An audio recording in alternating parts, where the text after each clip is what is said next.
अब हम चर्चा करेंगे व्यवस्था परिवर्तन में आप सभी का तहे दिल से आनंद भारती तर्कशील की तरफ से हार्दिक स्वागत है, अभिनंदन है। अब हम चर्चा करेंगे आवाह विवाह। अगर घर में विवाह पड़ा है तो उसको किस तरह से करें। विवाह वैज्ञानिक और संवैधानिक तरीके से करना है।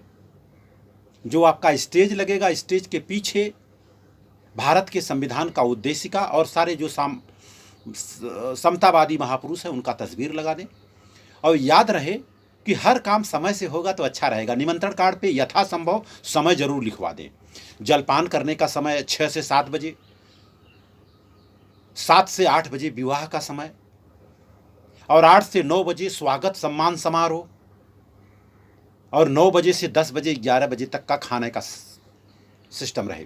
क्योंकि समय से रहेंगे तो अच्छा होगा। हमारे यहाँ उत्तर प्रदेश और बिहार में देखा गया है कि लोग 11-12 बजे पहुँचते हैं, खाना खाए निकल गए, लेकिन वो सब एकदम गलत होता है। सिर्फ और सिर्फ वो खाने के लिए लोग जाते हैं, बाकी उस कुछ मतलब नहीं रहता।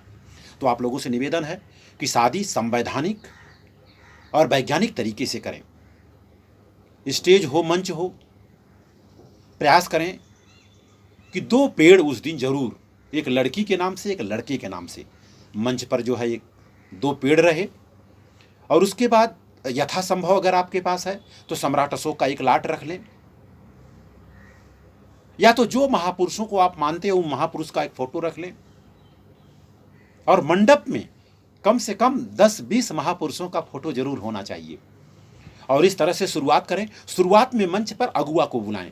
अगुआ जो दोनों संबंधों को जोड़ने का काम किया है। और जब लोग जलपान करके बैठ जाएंगे, कुर्सी की व्यवस्था, खटिया की व्यवस्था होगी, जब सारे लोग बैठ जाएंगे तो सारे लोगों से आपसे इजाज़त लेना होगा कि अगर आप लोग कहें तो जो दोनों संबंधों को मिलाने का काम किया है, जिन लोगों ने आज हमें यहाँ तक बुलाया है, अगर आप लोग इजाज़त दें तो उनको मंच पर बुला करके हम स्वागत करें। अगर अगुआ परिवार के साथ आया है तो अगुआ को मंच पर बुलाएं और परिवार के साथ उनका फूल माला से स्वागत करें।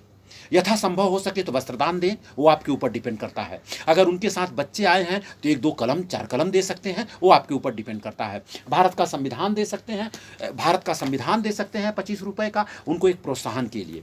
उसके बाद लोगों से आप इजाज़त लें कि सर अगर आप लोग इजाज़त दें तो आज जो बच्चा और बच्ची जो दूल्हा और दुल्हन बनकर के आज मंच पर आने वाले हैं या आ गए हैं, उनके माता पिता को अगर हम मंच पे बुलाएं, अगर आप लोगों की इजाज़त है तो। क्योंकि कुछ लोग उनके माता पिता को जानते होंगे और कुछ लोग उनके माता पिता को नहीं जानते होंगे। तो अगर आप लोग इजाज़त है तो उनको मंच पे बुलाएं। सारे लोग मंच पे बुलाएंगे और उनको फूल माला से दे करके आपस में सम्मान करवाएं और सम्मान करवाने के बाद वेलकम करें। और उसके बाद अगर आपको लगता है कि दादा दादी भी हैं, लड़की के दादा दादी हैं, नाना नानी हैं, या तो लड़के के दादा दादी नाना नानी हैं, अगर यथासंभव अगर आए हैं तो उनको भी मंच पर बुला करके उनको भी एक सम्मान जरूर दीजिए। उसके बाद पंचशील कर लीजिए, 5 शील, जैसा कि मैंने पहले बताया। प्राण हिंसा नहीं करना, चोरी नहीं करना, व्यभिचार नहीं करना, झूठ नहीं बोलना और नशीले पदार्थों का सेवन नहीं करना। या आप हिंदी में कह सकते हैं, पाली भाषा में भी कह सकते हैं। उसके बाद आगे का कार्यक्रम है, कन्या समर्पण होगा, बहु ग्रहण होगा,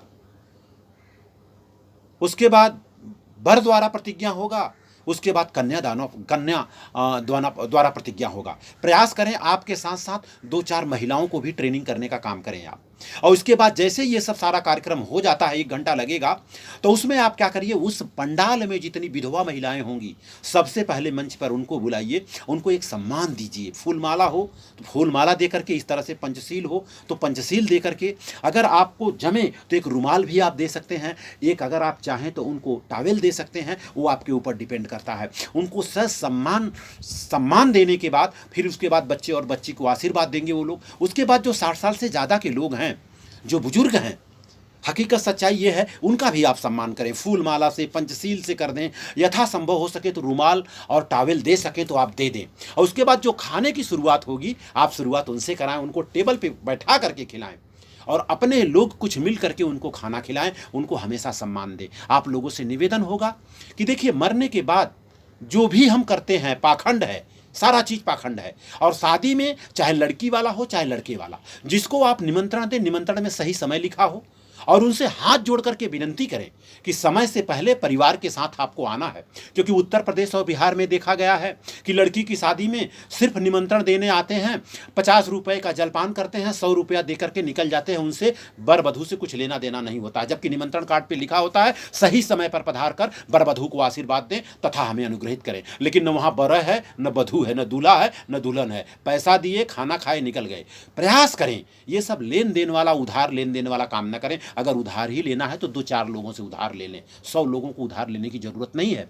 कम लोगों को बुलाएं लेकिन परिवार के साथ बुलाएं। देखिए आपकी बेटी की शादी है, आप खाना नहीं खिला रहे हैं, लेकिन अगर वही 10, 20, 25 दिन बाद अगर मान लीजिए आपके पिताजी, आपके दादाजी कोई गुजर जाता है तो 2000 लोगों को खाना खिलाते हैं। आप तर्क करिए, अगर बदलाव लाना चाहते हैं तो आप तर्क करिए कि बेटी की शादी में खाना खिलाने के लिए सक्षम नहीं है, लेकिन कोई मर जाता है तो खाना खिलाते हैं। आप लोगों से निवेदन होगा कि मृत्यु भोज का बहिष्कार करें, प्रीत भोज स्वीकार करें।